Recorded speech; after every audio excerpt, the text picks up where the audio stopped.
नमस्कार बंधुरा रमास वर्ल्डे स्वागतम जानाচ্ছি। देखतेই পাচ্ছেন আজকে একটা মাছের রেসিপি নিয়ে এসেছি। তো কি মাছ এটা? হ্যাঁ বন্ধুরা, হয়তো আপনারা চিনতেই পেরেছেন, এটা হচ্ছে ল্যাটা মাছ। বন্ধুরা একটু নুন দিয়ে দিলাম, হলুদ দিয়ে দিলাম, এবার মেখে নেব। এই মাথাগুলো ফেলে দিয়েছি, আমাদের ঘরে মাথাগুলো খায় না, সেই জন্য মাথাগুলো ফেলে দিয়েছি। এটা পেঁয়াজ দিয়ে বড়ই মাছের চচ্চড়া, যেটা লাটা মাছ বলে। এবার মাছটা দিয়ে দিয়েছি।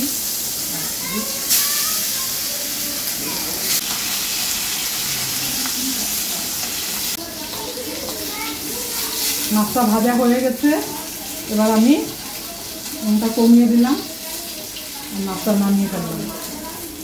এবার পেঁয়াজটা দিয়ে দেবো। রান্নাটা এটা কঠিন না,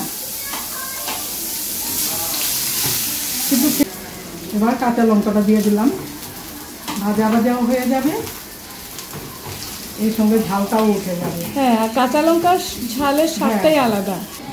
নুন দিয়ে দেব, একটু হলুদ দিয়ে দেব, 1/2 চামচ থেকে একটু বেশি দিয়েছি।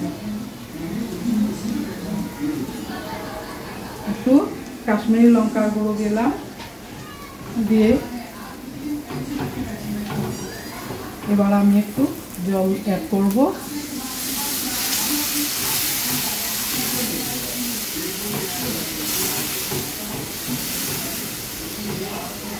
মাখো মাখো হবে, ঝোলটা শুকিয়ে যাবে।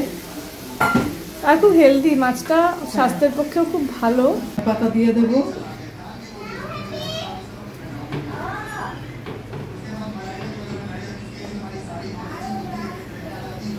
এবার মাছটা দিয়ে দিলাম।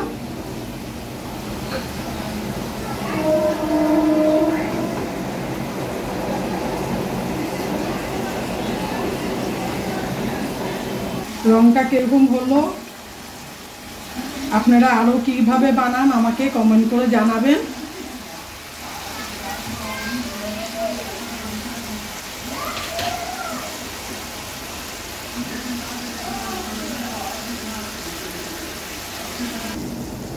গন্ধ কিন্তু খুব দারুণ বেরিয়েছে মা। এখন গরম গরম পাতে নিয়ে আমরা খাবো। গরম গরম খেতে ভালো লাগে। লাইক সাবস্ক্রাইব করতে ভুলবেন না বন্ধুরা। আশা করি ভিডিওটা ভালো লাগলো। রমাস ওয়ার্ল্ডে লাইক করবেন, সাবস্ক্রাইব করবেন এবং কমেন্ট করে জানাবেন। নতুন বন্ধুদেরকে বলছি অবশ্যই সাবস্ক্রাইব করে দিবেন। ধন্যবাদ।